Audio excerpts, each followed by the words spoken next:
A lot of us think, yes, yes, I'll do self-care later. That's on the bottom of the list after I take care of work chores, community volunteering, my family, everyone else. And then if we have any time left for ourselves, it's the very bottom of the barrel, low energy time.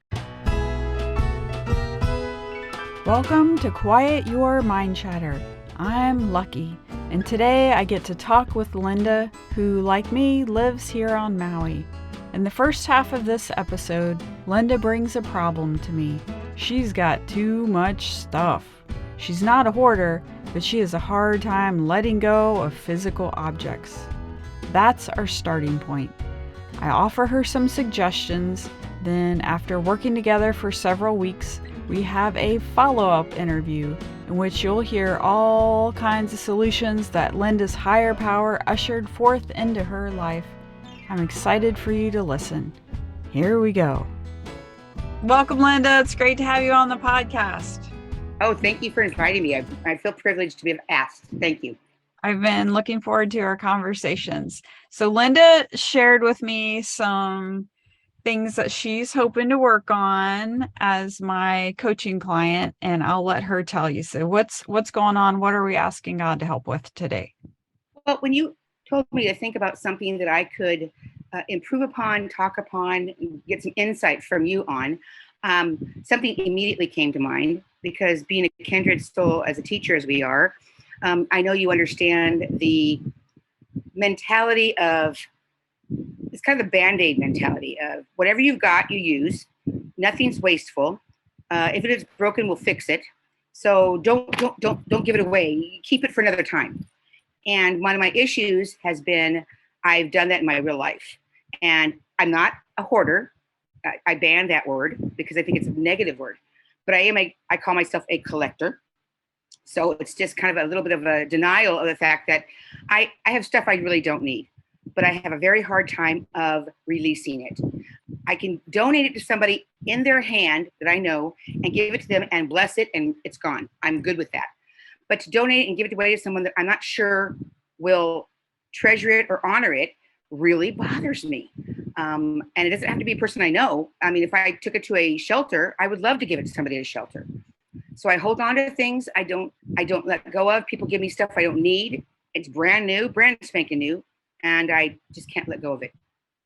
Linda, I had written down some thoughts for you of ways to move forward with this, and I'll just go through each one by one. And if something resonates with you, great. If not, we'll skip it. Sounds great. The first thing that I would like to suggest is the serenity prayer. God, grant me the serenity to accept the things I cannot change, the courage to change the things I can, and the wisdom to know the difference. And also there's an ACA serenity prayer, which is ACA is Adult Children of Alcoholics and Dysfunction. It is a wonderful 12-step program. All 12-step programs are based on the 12 steps of Alcoholics Anonymous. Mm-hmm. And the ACA serenity prayer says, God, grant me the serenity to accept the people I cannot change, the courage to change the one I can, and the wisdom to know that one is me. And when I was thinking about and praying about your desire to be free of this issue, I thought about the people who are in our world. There's almost 8 billion people in the world. And if you exhaust yourself to save a room full of plastic containers, and then many of the other 8 billion of us will continue to overconsume or under recycle, you're not going to be able to save more than just the little bit you can in your lifetime. You're not God. You can't save us humans. You can't save our planet. You can definitely contribute. We can all contribute. And then in hearing you speak just now about even when you're able to find a new home for something, you worry if that person will appreciate that item. How does the serenity prayer, either of those serenity prayers, speak to you about this problem? Repeat it one more time to me, this serenity prayer. Okay, so there's two. God, grant me the serenity to accept the things I cannot change, the courage to change the things I can, and the wisdom to know the difference. So there's so many products in our world, and we can't change that. It's a challenging puzzle to find the perfect place to donate each item. That's just the way it is, and we can accept that. The courage to change the things we can. I can do my best to find new homes for these things, and the few of them I can, and the dozens and dozens of others I can't. I need to let those go. And then God grant me the serenity to accept the people I cannot change, the courage to change the one I can, and the wisdom to know that one is me. So you're doing your part. You, Right. Linda, are taking care of this beautiful item. You're trying to find it a good home. If you find it, give it to someone else. Your job is done. You're Right. yay. I crossed the finish line with that particular thing. Now it's up to that person and their higher power to So appreciate releasing. it or to not appreciate it. So tell me your thoughts on that. So the idea I'm getting from you is, I though I'm honoring this object is more to me than just a thing. I need for myself to release it one step further and to release it and bless it and release it, let it go. And I am doing my best. Like I said, if I find people, then that's great. I can't save everybody. I get that. I do know that if I can release it, I do forget about it. So part of it is just the releasing of it and not feeling like I have to keep hold of it, that I'm the keeper of it. I guess that's what it is. Does that make sense? Yes, absolutely. And that's something else I had written down. Bless things, thank them for their usefulness to you, and send them on their way. So that could be just a different angle on releasing it. Because I'm the same way. I love things. I am in a physical body. I'm in a physical world. Yes, we're definitely spirits, and we live on planet Earth in human bodies with these cool things, clothes and things in my kitchen and things in my home. And when I can, I find a good home for things. And sometimes I just need to throw things away. I know I had a pair of hiking boots. I went on a quick hike this morning at sunrise here on Maui. It was beautiful. And I'm enjoying my new hiking boots. I love those because my old ones were falling apart. And I remember standing at the dumpster here at my condo and blessing my hiking boots with love and gratitude because they had carried me through so many miles on so many trails, and it was time to throw them away. They literally had fallen apart probably 8 times, and I glued them back together 8 times. Uh, I got a new pair. I was releasing them with respect and honoring them. One person gave me feedback. Thank you for that story, by the way, because I can relate to that a lot.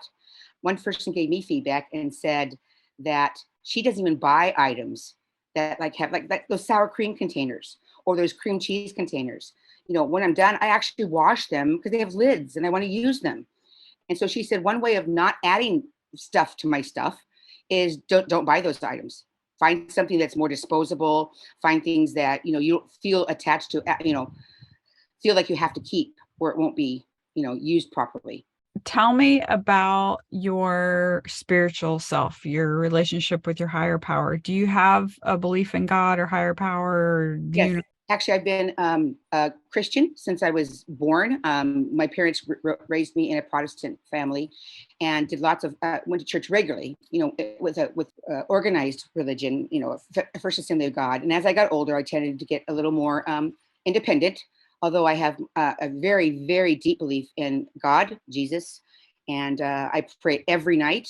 I pray people's names, specific people's names, people I don't even know, and gives me great pleasure and great comfort to pray for other people. So my mother was very religious, and I don't go to church, organized church anymore, but I do daily practice my spirituality and my religion with the way I act and the way I relate to others. Thank you for sharing that. And how can you ask for God for help with this? Or how do you see God? How would you like God's help with this issue? Actually, I just need to, again, I need to feel like I'm not attached to do it. And I've prayed to God and said, please, tomorrow or today, help me get through today, knowing that I will keep what's necessary. I will release what I don't need, and I won't think about it afterwards. God doesn't answer prayers all the time because he knows what's going on and what's needed and not needed. But the ones he does answer, when he does answer it, I notice it that way and I feel good about it. I feel like that I can move on. It feels contentment to me, and it also feels satisfied because I do feel like someone else is helping me get through this on a daily basis. I love that you're asking your higher power for support, because a lot of times in our lives, we try to be self-sufficient and I'm going to do this all by myself. I should be able to do this by ourselves. We don't have to do things by ourselves. We can ask God for support. Because I know what personally in my life and with my coaching clients, when I have a problem, be it a seemingly big problem or seemingly kind of small, mundane problem, sometimes the smaller problems are the trickier ones because they sneak up on me and I think, oh, Hmm. my expectations are that I should be able to solve this, not a problem.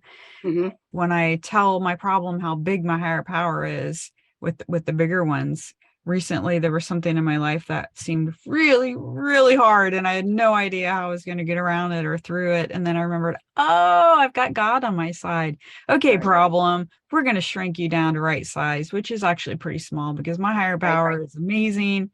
And I just kept doing the next indicated thing. For you, that might be throwing out the next container that comes into your life without hanging on to it at all. Without even thinking about it. Mhm. I mean, just I have it be a natural thing. That's what's been happening a little bit more to me. I look at it and I'll go, do I really need this? No. And I tell the kids sometimes, my students, I say, go throw it away before I think twice about it. Let's get rid of it right away. Also, I like, like you said, sharing with other people. I live alone with my Chihuahua, and I talk to him obviously quite a bit. But I do get my opinions from other people. And another friend who has since passed said to me one time, when you let go of it, you are somebody else is going to be able to use it. So think about it that way. If you let go of it and give it to somebody, that might be the thing they actually need, and it didn't. You gave them something. So I didn't think of it that way. That was a good way of thinking of it as well. Thank you for pointing that out. That helps me a lot reaching out to other people to help me to be honest. If I have a compulsive thought that I need to eat something that I shouldn't eat, I'm a recovering compulsive overeater. So my brain tells me frequently that I need to eat more than my body actually needs. If I keep thinking that thought and it starts to maybe turn into an action, when I'm honest, I can honestly recognize, oh, I'm starting to spiral. I'm starting to really get attached to this thought that this really needs to happen. Then I need to put something in my mouth right now. So I have a whole contact list of sister friends I can call and reach out to through voicemail or, phone call if they pick up, or a text if I'm in the middle of something and can't make a call, and just honestly say, what's going on with me? I'm having this thought. I Right. recognize that this is not the best situation. And yet my whole entire emotional system is saying, you need this, I need to do this now. So that's a good option too, is to reach out. And plus it's helpful to have a plan. I know with myself and with some of my coaching clients, if we know we're going into a tricky situation, I know with someone I know, she was going on a trip. She was worried about overeating on her trip. So she built in some things before she left. She was going to do some check-ins with some friends once a day in the morning, once a day in the evening. And so then she honestly knew, okay, this might be an issue for me. So she planned in some safeguards. So that's a good idea for you too. If you're coming into a situation where, oh, you're going to have a bunch of Amazon things coming and packages opening, and can I use those cardboard boxes somehow? Like, gear up, tell someone, hey, this is my plan. Like you said with your Mhm. student, let's get rid of it as soon as possible. Actually, thank you for bringing that example in, because this issue works in all kinds of avenues, meaning that it's accountability. You're right. You call your friend. If I know I'm going to call a friend at noon and tell them how my day went, and if I threw anything, I mean, if she says to me, let's throw away 3 things a day, I am more accountable when I do make a plan. This is part of, we don't clean our house until we absolutely have to sometimes. So when I know someone's coming to visit me, I'll really get it ready to go. Same thing with, if I know I need to I'm getting starting to get more things I need, and I'm going to be shopping and I'm going to be buying things I don't need.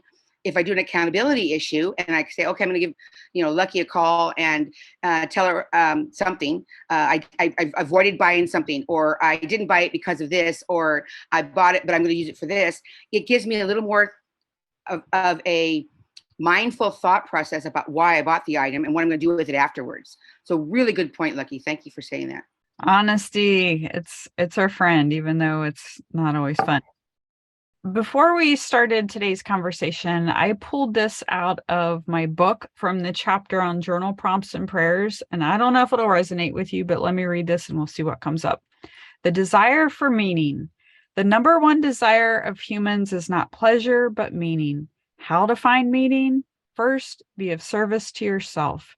For many of us, especially us women, we recognize our value in serving our families, communities, workplace, and places of worship, but we feel guilty when devoting that same level of care to ourselves. The following journal prompt slash prayer, you can use it as a journal prompt and or a prayer. It directs your focus to God's love for you and to your appreciation for yourself. If this feels uncomfortable, good. This indicates a growth area for you. Grow you. So you would write your first name, you would write Linda, describe the ways in which I am meaningful to you.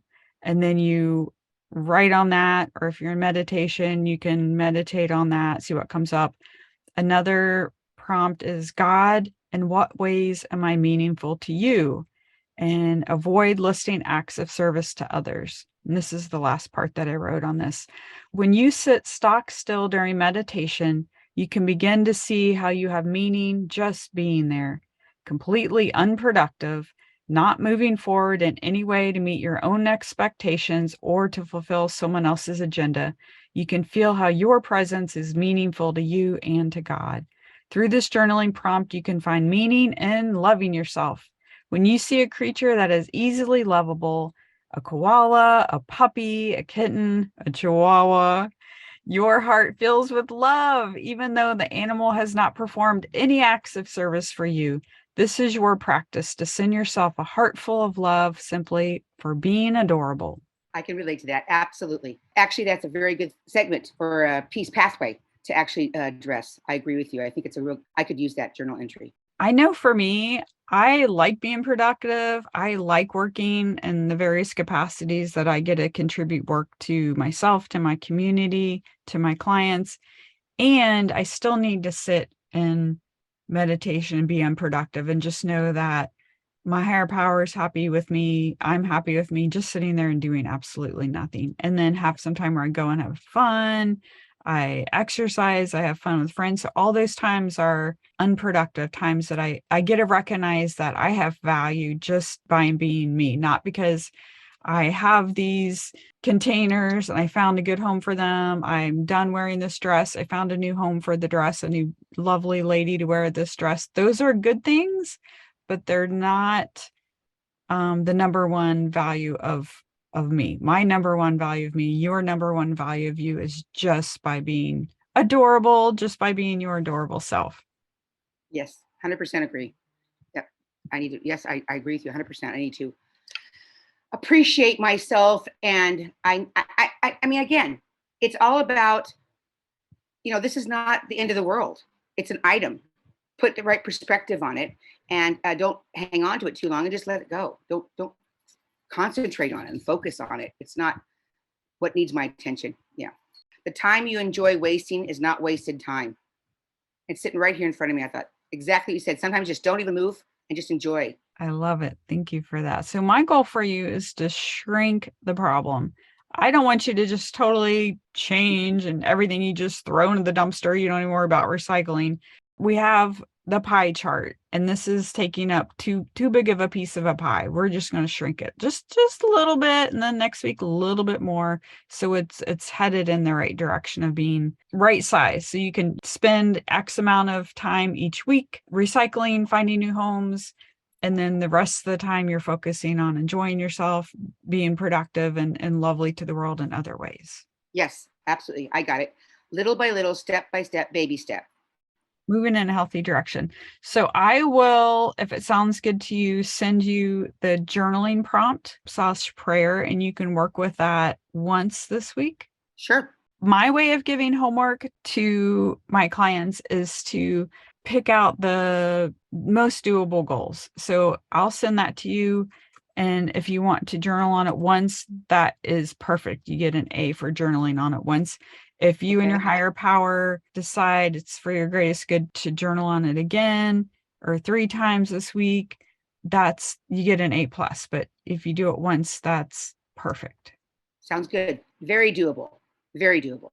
You had mentioned calling a friend, making a plan to throw 3 things out. Do you want to do something like that this week? Sure, let's do it. Give me maybe 3 goals this week. You could do one thing for pleasure, Okay. whatever that is. You could sit and do nothing in the count. You could, what's your dog's name? We hear your dog saying Rocco. He's Rocco. talking. What's Rocco telling you? Pay attention to me, mom. Yes, he is. He doesn't like, yeah, or somebody just walked by probably. And he's gonna let me know, It's funny. He's a funny boy. I'll text you your homework plan. So make a plan with a friend to throw out X number of things. You and her can decide. And then you're going to journal once for an A, more than once for an A plus. One specified time. It can either be you put it on your calendar at this time, this day, you're going to do something fun, or could be spontaneous. But either way, it's a specified time where you're doing something that's not productive. You're just whatever you're doing to enjoy yourself, you're enjoying yourself. Okay. So something not necessarily focused on my issue, but on enjoying being with myself and not being down on myself. Yes. Yes. Celebrate myself. When I get out and I'm dressed up and I'm out, my dog and I are out and we're out and about, I love being out. I love being out in nature. In fact, the other day I was telling the kids, it was like a fall day. I loved it. I told my students, I said, this is my element. I was dancing and having a good time. And they were all like a little bit freaked out because I was so happy because it was the nice weather. Being outdoors is such a blessing, and especially here on Maui. If it sounds okay, we'll say that you're going to do your lovely me time outside. Absolutely. Yeah. Let's do that. Fills up your cup. Yes. Let's close with the we version of the Serenity Prayer, because we get to do this. We get to be on this journey together with each other and with our higher power. So repeat after me. God, grant us the serenity. Grant us the serenity. To accept the things we cannot change. To accept the things we cannot change. The courage to change the things we can. The courage to change the things we can. And the wisdom to know the difference. And the wisdom to know the difference. Blessings, Linda. Thank you so much. Well, thank you very much for this time. I feel very enlightened. I feel like I can start my day off with a bang and a support. So, Lucky, you are a shining moment for you this morning. So thank you very much. Yay. I'm so glad. I'm so glad that God is helping you through me. That makes me the happiest of all. Thank you for including me in your podcast. Yay, you're welcome. So we'll check in about a week so I can be your accountability partner as well and see your progress. So you keep checking in every week and see how God's going to be working in your life. And you'll send me my assignment, right? I'll email it to you because it's kind of lengthy. Absolutely. Thank you so much. I love being Linda's wellness coach and accountability partner. If you'd like me to be your coach, there's information at wellnesswithlucky.com. If you like my coaching style, but you're unsure if now is the right time to start a coaching relationship, come to my upcoming online spiritual retreat, November 11th and 12th. It's a small group setting with lots of support. Don't miss this opportunity to heal. Message me today to make this commitment to yourself. For information on my coaching and online retreats, message me through wellnesswithlucky.com, Facebook at Wellness with Lucky, YouTube at Wellness with Lucky, Instagram at Wellness Lucky, or you can find me as Lucky McCullough on LinkedIn. Welcome back, Linda. Hey, hi. Thanks for having me back on this follow-up. I'm excited to talk and share what's been going on. Yes, me too. Linda and I have been working together for a number of weeks, and I'm excited to share her progress. The problem that she had brought up in our first conversation was letting go of physical things and feeling compelled to find just the right person who will appreciate the item and use it to its maximum purpose. Linda, fill us in. What kinds of things have you been progressing on in the last few weeks? First of all, with my stuff, my items, I got to the point where I did put some things in my car, in my truck, and I was going to give them away or take them down to a thrift store or something. I asked some students and some people I knew. I had some shoes in my car, and I shared that with them, and I gave them away that way. I've also been working at every time I put new clothes in my closet, being mindful to take something out of my closet to give away.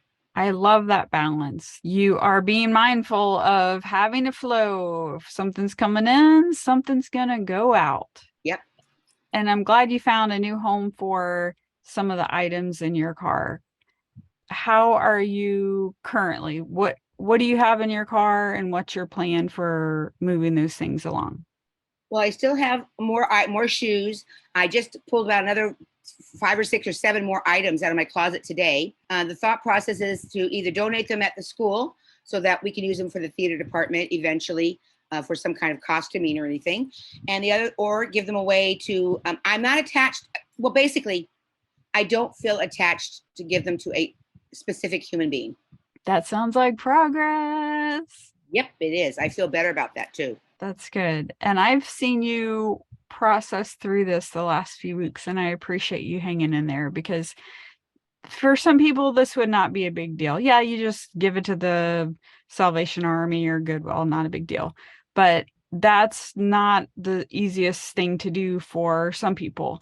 And you've been working through that process and making progress on that. I really like to see that. Yeah, I actually feel better about it. I actually feel like I'm like kind of feel lighter, if that makes any sense. Lighter, yes, yes. Because when we're holding on to these physical things, we're attached to them. They are like chains, chaining us to the ground, chaining us to the floor, and you give them away and you get some freedom. Just feels kind of like you're crowding your own self out. It's like you're not giving yourself a chance to breathe if you've got things that you're holding on to. I pulled out 5 pairs of socks. They're all rolled in balls and they're in there with their mates. And I realized I've had these socks for 5 years. It's not expensive to buy some new socks. So I put the socks in a pile. I'm going to give those to the Salvation Army. Excellent. And this is a great topic for me today. Thanks for bringing it up, because I spent the better part of this afternoon working on redecorating my condo, and I've been looking at buying some new lamps. And like you said, socks are not that expensive to buy. And some of my lamps, Maui is so beautiful and it's so dusty. And one of my lampshades was originally white, but it has been many, many moons since it has been white. So it's very dusty, and I do my best to dust it. And today I spent quite a bit of time trying to dust it, but you can't dust it too much because then it starts to rip apart. It's old. And it occurred to me, it's okay, Lucky, you can buy a new lamp. So I spent some time shopping online and then realized they don't ship to Hawaii. Welcome to paradise. And that's okay. Got things moving in the right direction. And I was going to buy 2 lamps for my living room to replace old ones. And I moved some furniture around and realized I don't need 2 more lamps. I'm going to just take one out and get rid of it. I found someone, my friend, Divine Timing, was over last weekend, and she said, "Oh, I love that lamp. And my daughter would love that." She actually took a picture of it to show her daughter. And that's the one I decided to get rid of. So she's excited about having it for her daughter. And then I have one less thing in my living room. And Linda, my living room looks open and bright. And I thought, what all did I get rid of? And it really was just one lamp that I'm getting rid of, but it really opened up the space. My goodness. And may I suggest to you, because I do this all the time, that don't buy something new. Go and get something from like Habitat for Humanity, because I donate my things there, like my furniture and things of that sort that I don't use anymore. And you can buy great lampshades and great lamps there for a fraction. And again, that's what falls right in our idea of giving things away and a treasure for somebody else. That's so funny, because that is my chore for tomorrow afternoon. I have some doorknobs that I replaced, and I'm going to donate those to the Habitat for Humanity restore. And then I have lamps on my list to go and look there. So Every one of my lamps all coming together. are all new, are all from Habitat. That's awesome. Yes, they have. I was in there a couple weeks ago. They have some excellent deals and saving it from the landfill. Yes, I love it. We had also worked with you on journaling and prayer to focus on your meaning, Linda's meaning for being alive, being a human being, not being a human doing. So, not necessarily you feel good because you found a new home for something, or you feel good because you gave something away, or you had a good day's work, but just you being alive. And we had some journal prompts that you worked with, and also in what ways are you meaningful to your higher power? In what ways does God think that you are meaningful? And again, avoid listing acts of service, because especially for us women, it can feel like, oh, I did this for so and so, and that's why I have value, just inherent value. Can you speak to that? Yes, actually, and one of our things I think we mentioned last time, and also we talked about when we met in person, was that to do something for myself to make myself feel better about me and my not existence, but my, like I said, purpose and service type of thing. And I decided that I was going to go to a fitness resort and treat myself to a week of taking care of myself and bettering my mental and physical being. And I did that already. And I came back refreshed and reset and felt like I really did something for just me. It was awesome. I love that. I was really excited to hear that you were going on the trip. And then when you came back, you look refreshed. You look like you have more energy, and you definitely got your batteries recharged. The saying is, if mama ain't happy, no one's happy. Well, since I'm my own mama at this point, if I'm not happy with myself, my surroundings, you tend to make other people miserable at the same time, or you come across being tired or irritable or whatever you are. So coming back and being reset and feeling better about taking care of myself was just what I needed. And also my friends around me appreciate it too. Excellent, excellent. And I love that, because a lot of us think, yes, yes, I'll do self-care later. That's on the bottom of the list after I take care of work chores, community volunteering, my family, everyone else. And then if we have any time left for ourselves, it's the very bottom of the barrel, low energy time. Change that up. You put yourself on top of your list. So I love that. And another really neat thing that goes along with this is that while I was at this fitness resort, health and fitness resort, I met some people and I just talked to people. It was in the mainland. And I actually talked to some people who about Hawaii and what I do for a living and things of that sort. And I actually felt like my higher power, being God, gave me an opportunity to really interact with other people and be a blessing to them. I got to meet them. They changed part of my life, and they met me and felt like I enhanced their life. So gave me a understanding of what God has planned for me. You know, it's not just to sit around and do the job I'm doing now, but be looking towards the future and how can people be part of my future and keep me happy and keep me thriving in mentally and physically. So it was really great. I love that we are all part of this loving, connected web, and higher power is the center of it and all through it. And we are God's manifestation and each other's brothers and sisters. I love being a part of a big human family and spiritual family. Because we tend to get very comfortable in our homes here, and you tend to get to the point where you're like, no, I don't need that, or I don't need this, and you think you're satisfying all your own needs mentally and as far as physically doing anything with your body and moving around. And I realized that when I was out and about that having a buddy to work with, because I'm a pretty independent person. I mean, I live in my home with just me and my dog, and we have a great time. And I have visitors, of course, but it's more about feeling like I interacted with other people, and I felt blessed because of that too. Thank you for that. And I also wanted to ask you to share with our listeners about meditation, how that's been going for you the last few weeks. Well, being at this fitness place as well as being in the last 6 to 8 weeks, I have felt like I am able to be calm. I'm able to be reflective.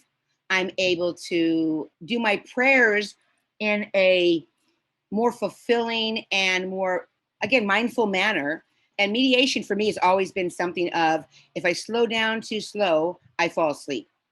So for me, this was a really good lesson for me, as well as a progress for me, that I'm able to slow down, think, be clear. And also, when I have a problem in my mind, I can't even tell you, I don't know about you, Lucky, but I can't even tell you how when I am calm and just be and not thinking anything else, I can come up with so many solutions to things that I didn't even think I had a problem with.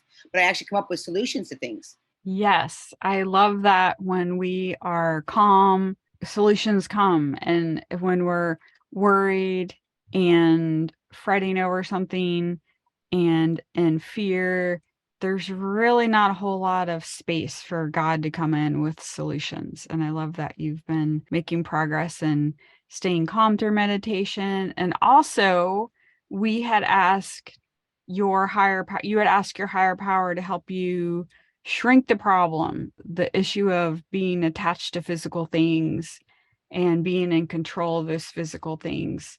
And it's this massive responsibility because there's so many physical things that come through our lives that you were working on asking your higher power to help you shrink that problem. It's still an issue, it's still something you need to deal with. And your higher power is huge. Your higher power can help you make this problem just a lot smaller in your life. And that happened in pretty short order because pretty much right after we started working together on this particular issue, the problem really started to shrink, which opened your capacity to work on other things, one of which was to engage in this. I'm reading from my notes of one of your homework assignments. Every week we had homework assignments for Linda that she and I came up with. Engage in an outdoor activity that pleases you. So tell us about some of your outdoor activities that you've been doing the last few weeks. Well, I have been doing much more walking. I have been doing much more sitting outside actually with a neighbor and chit chatting with her and feeling connected that way to Mother Nature, as well as the calmness of the moment, being present, doing long walks with my dog, not just around the block, but a little bit longer than that. And then, of course, going to this fitness resort was a huge outdoor. Every morning we got up and we walked every morning in the mountains, and it was beautiful and the weather was beautiful, and I really felt so connected with nature, something I'd never done before. 3-mile walks every morning for 6 days. That's awesome. I love outdoor exercise time, even if it's strolling. It doesn't necessarily for me have to be full on cardio, which is nice. I do appreciate that too. But just being outside, sometimes I'll meditate outside. I'm blessed to live by the water, and it's such an amazing blessing. That only happens for me when I have the other issues in my life in perspective. If I'm really worried about something and something's on my to-do list and it's dominating my mind, I don't take the time to go outside to exercise or meditate because I need to check this thing off the list. But when I'm able to partner with my higher power and keep whatever quote unquote problem, all of a sudden it's not a problem. It's, yeah, I'm going to spend, some time on this and work on making progress on it. Am I going to check it off the list? Am I going to complete it today? Probably not. And I can still go outside and have some God time and some me time. Absolutely. In fact, Lucky, because we know animals are one of the closest things to the meaning of unconditional love. The fact that I have a dog that gets me out of the house every day because he has to go do his business outside, I have found that walking him, anytime I am stressed or I feel like I'm not present, I literally pick him up and go, "We're going for a walk, buddy." And we go outside. And then the longer the walk, I get more at ease. So, the animal is a conduit actually to making me be more present at that moment and also relieve my mind of that stress. Like you said, it's the moment of like, I can't get it off my mind. It's like, I've gotten to the point where I'm obsessive about it. So this is really a neat thing to, again, taking care of my dog, which is, he depends on me. There's nobody else. And then thinking outside of my own needs. Wellness tools. Your sweet little dog. Oh my goodness. I wish this was on video because your dog is such a little sweetie pie. And I'm so glad that your dog just is blessing you and you're using that as a wellness tool. Not just, okay, yeah, we'll go for a quick walk around the block, but you're really recognizing, oh, okay, I'm stuck. Let's go for a big long walk. And then that stress and negative feelings that we have in our bodies just dissipate. Absolutely. You might be able to hear him right now. I Actually, do. the next door neighbor dog, Cece, just came in. And so he's like, doesn't even know this. And he's out there barking by it. The fierce guard dog. Excellent. Well, it has been an absolute pleasure working with you, and I'm so glad that our listeners get to glean some wisdom of your progress in the last few weeks. Thank you so much.